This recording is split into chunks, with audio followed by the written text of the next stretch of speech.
Bonjour à tous, on est Salut. comme convenu en direct. Je vous présente Clément qui est avec moi. Yes. Est-ce Bonjour à que tous. est-ce que tu aimerais dire quelques mots sur qui tu es le temps que les gens nous rejoignent? Oui, je m'appelle Clément, j'ai 20 ans. Je suis étudiant en communication digitale et je suis leader du groupe de louanges Be Witness. Très bien, merci Clément. Et donc moi je me présente aussi rapidement pour ceux qui ne me connaissent pas. Je m'appelle Joseph Gott et j'ai 20 ans et depuis un an j'ai lancé un blog qui s'intitule Vive sa jeunesse autrement et c'est dans cette mouvance, dans cette perspective que j'ai souhaité développer ces semaines motivées par l'essentiel parce que je crois qu'aujourd'hui il y a un profond besoin de trouver du sens dans ce qu'on fait et de trouver des véritables objectifs dans sa vie.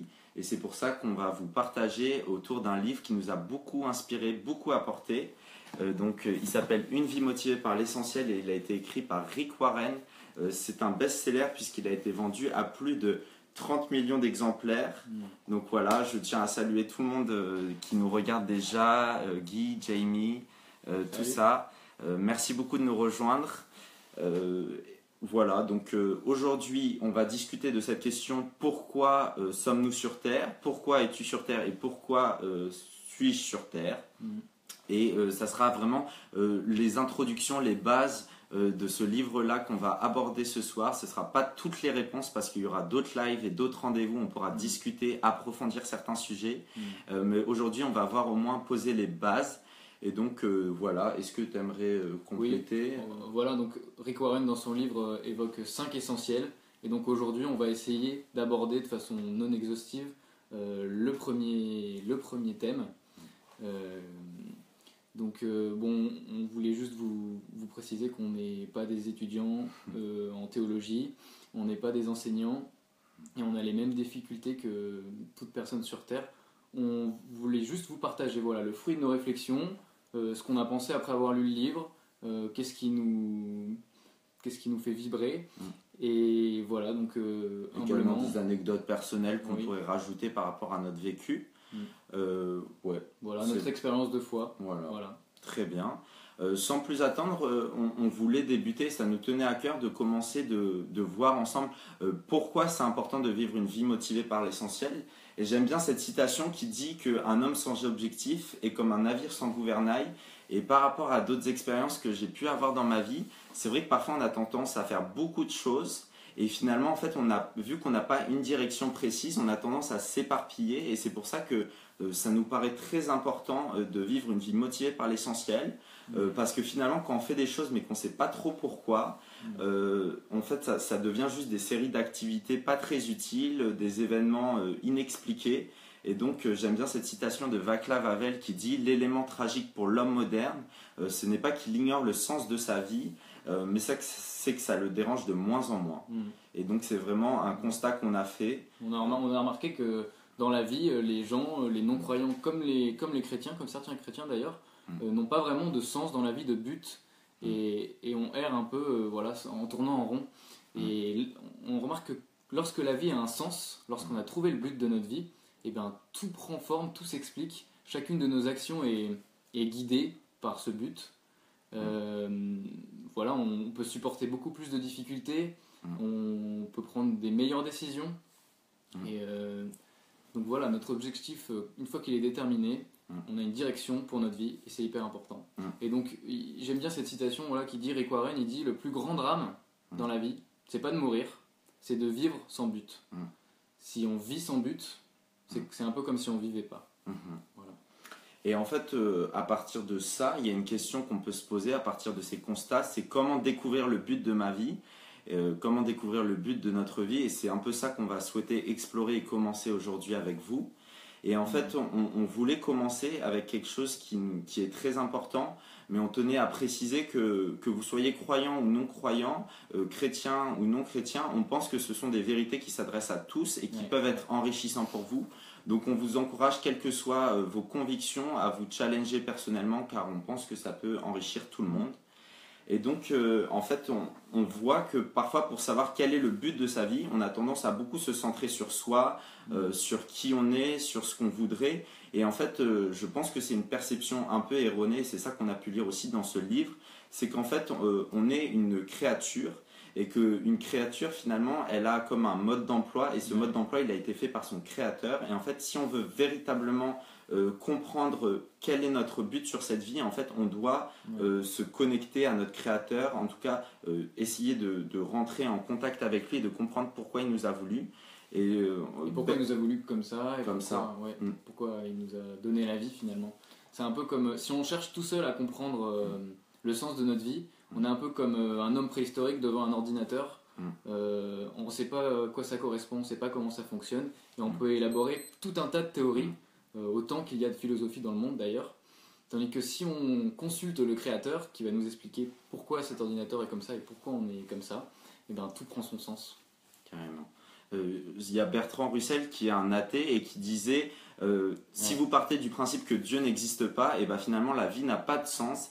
Et c'est pour ça qu'on va explorer cette question de Dieu et du rôle qu'il joue dans notre destinée et dans notre, finalement dans cette idée de rentrer et d'être motivé par l'essentiel dans notre vie. Et moi je vois que quand j'étais en voyage en Égypte il y a quelques semaines, je visitais ces tombes, ces pyramides, et en fait je voyais vraiment que les Égyptiens dans l'époque antique avaient vraiment une obsession avec les questions de l'éternité, de la mort. Et en fait les Égyptiens d'ailleurs, il y a aussi oui, les Mayas, toute civilisation ancienne on pourrait dire avait cette obsession avec l'éternité et avec la mort, et en fait ils construisaient ces pyramides comme un moyen de se préparer pour l'éternité. Et en fait on voit que c'est des questions qui sont fondamentales, c'est des questions qui ont... C'est inscrit en nous finalement. Dieu quand il nous a créés, il a mis des désirs en nous, il nous a créés à son image, donc en quelque sorte dans notre cœur on a un peu le cœur de Dieu, on aspire à l'éternité comme lui qui est éternel, on aspire à une vie abondante, on aspire à tout ça, et c'est inscrit dans notre cœur, qu'on soit croyant, qu'on ait lu la Bible ou non.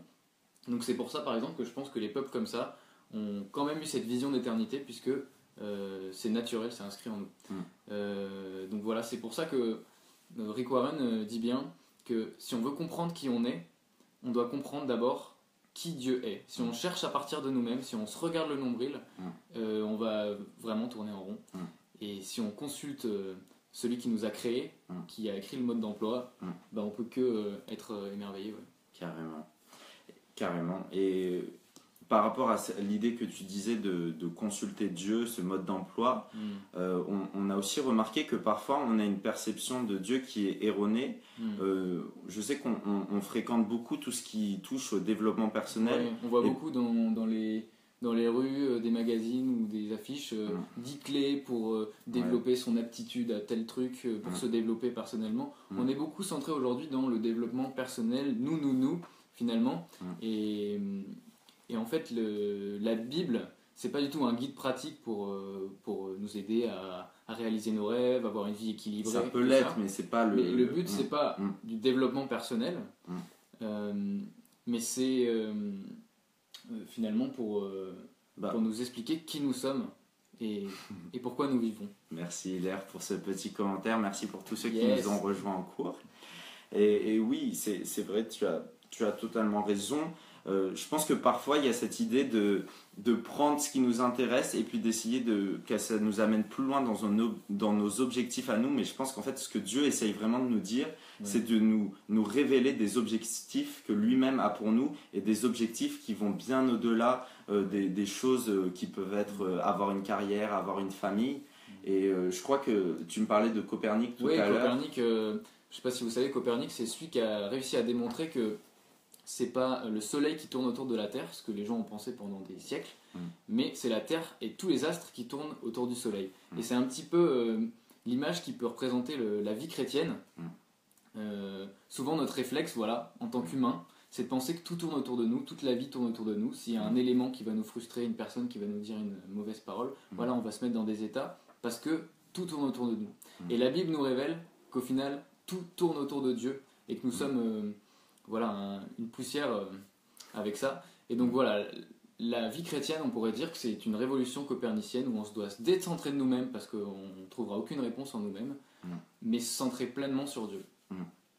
Et pour autant, la Bible nous dit qu'on a été fait à l'image de Dieu et que dans ce sens-là, il nous a taillé d'une certaine forme et on a des attraits qui lui ressemblent, des caractéristiques qui lui ressemblent. Et en fait, on voit que Dieu ne nous fait pas par hasard et qu'en fait, il nous choisit individuellement et il souhaite en fait, à travers les capacités qu'il nous donne, nos sensibilités, des causes qui vont plus nous toucher que d'autres, il souhaite en fait vraiment mettre en nous cet appel, ce but et l'inscrire dans notre cœur. Et c'est pour ça que finalement, c'est une erreur de toujours se comparer les uns aux autres. C'est une erreur de vouloir la jouer solo parce qu'en fait, on a des capacités tous uniques. Ouais. Et en fait, on a besoin les uns des autres pour se compléter et pour avancer ensemble. Et en fait, ça. On est tous différents. Dieu nous a voulu tels que nous sommes. Dieu nous a voulu différents. Il nous a pas voulu parfaits parce que si on était parfait, on n'aurait besoin ni de lui ni des autres. Il a voulu qu'on ait besoin de lui et qu'on ait besoin d'un sauveur, Jésus-Christ, et qu'on ait besoin des autres, puisqu'on se complète les uns les autres. Vous l'avez certainement remarqué avec vos amis ou d'autres gens. On a chacun des talents à mettre au service de tous, au service de Dieu, et on a aussi chacun des faiblesses, mais qui peuvent être des richesses, qui sont au final des richesses sur le monde. On regarde souvent nos faiblesses, et moi le premier, comme des défauts en fait, et des choses qu'il faut gommer, des choses qu'il faut éradiquer. Et Dieu nous apprend qu'en fait non, il nous a créés comme ça, il s'est pas planté puisqu'il est Dieu. Il n'a pas, si on fait cette taille-là, si on a, je sais pas quoi, quel talent, c'est pas par hasard et c'est pas une erreur de Dieu. C'est vraiment qu'il nous a créés pour un plan précis, parce que oui, Dieu a un plan pour notre vie. Ouais. Et que lui seul connaît d'ailleurs, et que on peut apprendre à connaître jour après jour en priant et en l'écoutant. Voilà. Tu parlais des faiblesses, et je pense que les faiblesses, c'est aussi quelque chose que Dieu va utiliser. On voyait, moi je cite souvent cette image de Joseph dans l'Ancien Testament que j'aime beaucoup, parce qu'on voit que c'est quelqu'un qui a été rejeté par sa famille, par ses frères, qui a été mis esclave, et année après année, il va se retrouver à être premier ministre de l'Égypte. Et là, il va dire quelque chose, il va dire « Vous aviez projeté de me faire du mal, mais Dieu l'a transformé en bien. » Et on voit vraiment que Dieu, en fait, va recycler peut-être les circonstances difficiles de notre passé, des choses qui se sont mal passées, des blessures, et il va les utiliser, si on lui confie à lui, pour accomplir un but, pour sauver un peuple plus nombreux, comme il va dire dans le contexte. Moi, par exemple, je peux parler de mon expérience personnelle. Donc, j'ai pas sauvé un peuple, mais j'ai redoublé ma seconde. Et au début, je trouvais ça horrible. Je me disais, zut alors. Et en fait, finalement, grâce à ça, Dieu l'a utilisé comme un bien, puisque grâce à ça, j'ai pu être dans la même classe que mon ami Timothée, et on a pu créer le groupe Be Witness. Et donc là, on remarque bien que dans cet exemple-là, et comme tu disais avec Joseph, mais il y en a pas mal dans la Bible, et il y en a chacune de nos vies, si on regarde bien, que chacun des éléments n'est pas au hasard. Et y compris les faiblesses, et y compris les choses qui finalement ne sont pas dans les clous, tu vois, pas dans la sagesse des hommes, qui pour les hommes paraissent fous, mais c'est la sagesse de Dieu qui est importante. Et tout à l'heure, juste pour terminer un peu sur cette idée de Dieu vous a façonné de cette manière, donc utilisez, ne rejetez pas vos caractéristiques personnelles. Je sais que tu me partageais tout à l'heure cette anecdote de ta sœur qui est assez touchante. Est-ce que tu pourrais peut-être nous en parler? Alors j'ai une sœur qui est trisomique, pour ceux qui ne connaissent pas, qui a 19 ans. Et donc, je ne sais pas si vous savez, la trisomie 21, c'est un chromosome en plus. Et 99% de ces enfants-là ne naissent pas, puisqu'ils sont tués avant la naissance. Parce que le monde pense que ces personnes-là n'ont pas le mérite de vivre, puisqu'elles ont une faiblesse trop importante. Et moi, je peux témoigner que depuis qu'elle est dans ma vie, depuis que j'ai 1 an, c'est une richesse incroyable pour toute la famille. Et c'est aussi une richesse incroyable pour tout son entourage, même pour les gens qu'elle croise dans la rue qu'elle ne connaît pas. Elle va leur dire bonjour, elle va leur dire monsieur, tu es beau. Et non, mais voilà, c'est juste pour dire que nos faiblesses ont toujours un but et Dieu l'utilise pour son plan. Et je suis vraiment convaincu que, par exemple, les personnes trisomiques ont pour but de nous montrer le vrai témoignage de l'amour inconditionnel sur Terre, parce que c'est vraiment ce qu'elle est. Et chacune de nos faiblesses, a un but comme ça, et c'est pour ça qu'il faut pas les renier, mais au contraire les accepter et s'en servir pour la gloire de Dieu. Amen. dernier point, vraiment, on ne va pas prendre beaucoup plus de temps parce qu'on a déjà abordé des points fondamentaux, ce qui nous paraissait vraiment important à dire. Mais c'était cette idée de vivre à la lumière de l'éternité. Et ça, c'est vraiment quelque chose sur lequel on aimerait attirer notre attention parce que je pense qu'il y a quelque chose de fondamental, de clé. J'ai déjà écrit à ce sujet dans mon blog. C'est qu'en fait, notre vie, si on croit que Dieu nous a créés pour quelque chose de plus que la vie terrestre, notre vie est finalement qu'une petite parenthèse par rapport à l'éternité. Et en fait, on voit que par rapport à ça, quand on reste dans cette optique qu'on a une vie terrestre, on va beaucoup garder nos objectifs sur cette terre. Donc, je dois avoir une carrière, avant 30 ans, je dois me marier, je dois faire ci, je dois faire ça. Et en fait, on restreint sur un court laps de temps qu'est la vie, alors que Dieu, en fait, a créé les choses pour plus que simplement la vie terrestre. Et en fait, ce qu'on fait ici aussi aura des conséquences sur notre vie éternelle. Et c'est pour ça que c'est quand même important de prendre conscience de ces points-là. Et on voit que parfois, à vouloir trop faire, à vouloir être activiste, finalement, on ne fait pas grand-chose, on n'a pas beaucoup d'impact, mais au contraire, si on décide de se concentrer sur l'essentiel, d'être focalisé, et ben finalement, on va considérablement améliorer notre rendement. On fera moins de choses, mais on les fera mieux. Et ça, c'est vraiment important. Oui, bah le point vraiment qui est important, dont nous enseigne la Bible et que Rick Warren reprend, c'est que Dieu nous a créés pour faire sa volonté et pour son plan. On choisit ou non de l'accepter. Il nous a créés avec le temps nécessaire pour faire tout ce qu'on doit accomplir pour lui. Et Rick Warren dit cette phrase: il est impossible de faire tout ce que les autres nous demandent. Vous avez juste le temps d'accomplir la volonté de Dieu. Et je ne sais pas si dans votre vie, comme moi, vous n'avez pas le temps de tout faire. Vous n'avez pas le temps de faire toutes vos activités. Vous n'avez pas le temps de voir tous les gens que vous voulez voir. Et ben en fait, c'est qu'il y a des choses en trop. Alors ça peut être des choses bien, mais il faut virer des trucs, quoi. Et donc il faut se poser la question, qu'est-ce qui dans ma vie n'est pas le plan de Dieu? Parce que si je faisais vraiment que le plan de Dieu, j'aurais le temps nécessaire. Je ne sais pas si vous avez remarqué, mais les 10 commandements ne parlent que de relations et d'amour. Relation à Dieu et relation aux autres. Et donc en fait, ça nous apprend quelque chose qui est que en fait, l'essentiel dans la vie, bon, c'est pas une nouveauté, mais c'est l'amour. C'est le message principal de la Bible. Et donc dans notre vie, eh ben, souvent il y a des petites choses en fait qui peuvent être des gros problèmes pour nous, mais avec une perspective d'éternité, ben, en fait c'est rien du tout. Et si on se concentre sur l'essentiel, eh ben, en fait on aura le temps de tout faire, on aura le temps de faire la volonté de Dieu. Voilà. Et puis il y a aussi en fait cette idée que penser par rapport à l'éternité, et bah ok, on a des problèmes tous les jours, on a des circonstances qu'on ne maîtrise pas et dont on n'en est pas heureux. Ça peut être des maladies, des problèmes au travail, des problèmes dans sa famille. Mais pourtant, on sait que l'éternité nous donne une espérance que finalement toute chose concourt pour notre bien et que même si dans cette vie terrestre il y a des difficultés, et bien plus tard, on va bâtir une gloire plus grande et finalement toutes nos difficultés aboutiront sur quelque chose de positif, de glorieux. Et c'est vraiment cette espérance en l'éternité qui nous anime et qui nous permet de garder courage même quand les circonstances de la vie sont difficiles. Voilà, et des problèmes qui semblaient importants, bah, en fait sont complètement insignifiants aux yeux avec une perspective d'éternité. Et donc cet espoir qu'on a, il est essentiel. L'espoir, le but qu'on a, c'est finalement un espoir, ce but de la vie éternelle. On dit que l'espoir est aussi essentiel à notre vie que l'eau ou l'air, en fait. L'eau ou l'air, si on n'en a pas, on meurt. Ben, l'espoir, c'est pareil. Si on n'a pas d'espoir dans notre vie, on est comme mort. Voilà ce que...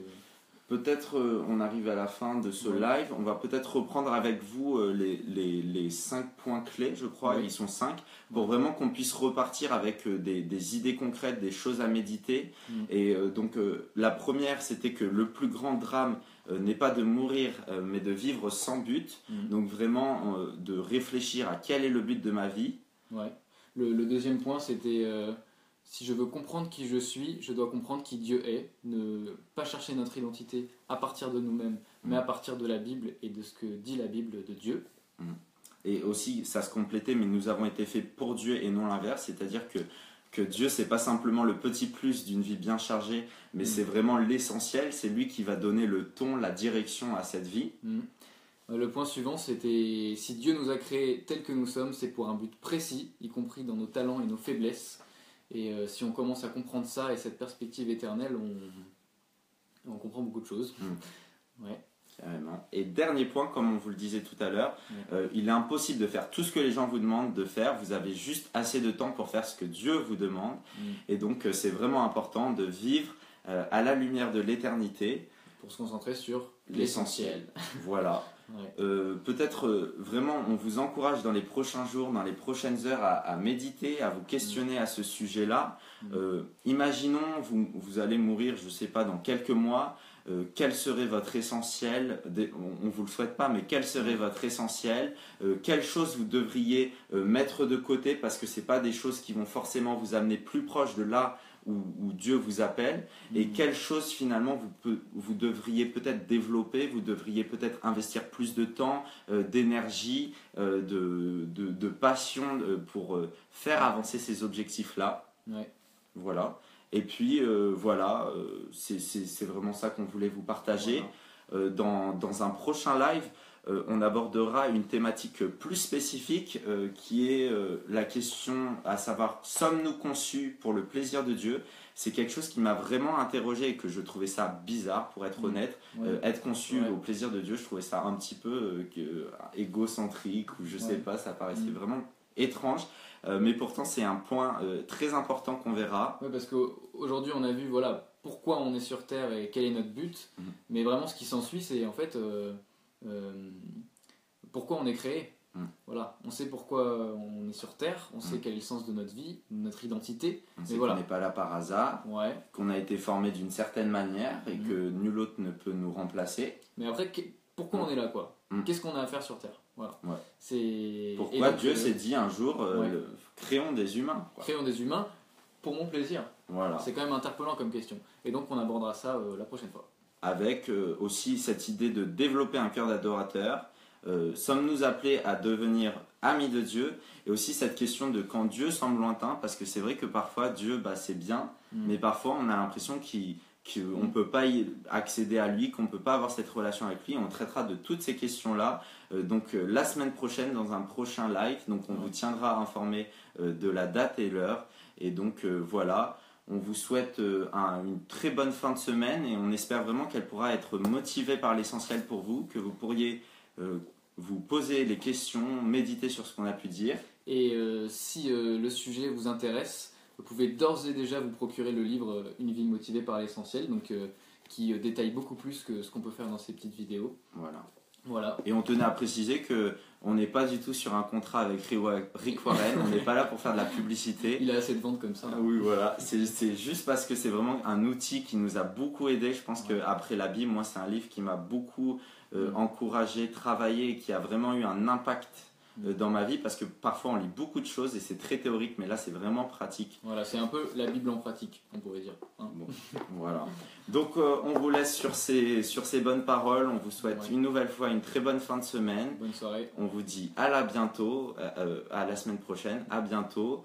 Et puis on vous souhaite de développer cette attitude d'une personne motivée par l'essentiel pour vivre des choses incroyables et rentrer vraiment dans le but et dans l'objectif pour notre vie, parce qu'on croit que la vie est plus que simplement errer sur cette terre. Il y a vraiment quelque chose de précis, quelque chose de plein de sens, plein de passion, quelque chose qui est un sujet de joie, un sujet de bonheur, et c'est dans ça qu'on souhaite rentrer. On a envie, moi je le dis à titre personnel, j'ai envie de le rentrer, même si j'ai lu dans ce livre, j'ai envie d'avancer vers ça, et puis on vous le souhaite aussi. C'est un défi, c'est un vrai défi qu'on vous invite à relever dès ce soir, dès demain et dans votre semaine, de vous concentrer sur l'essentiel et voilà, de vivre cette vie que Dieu nous a très bien proposée.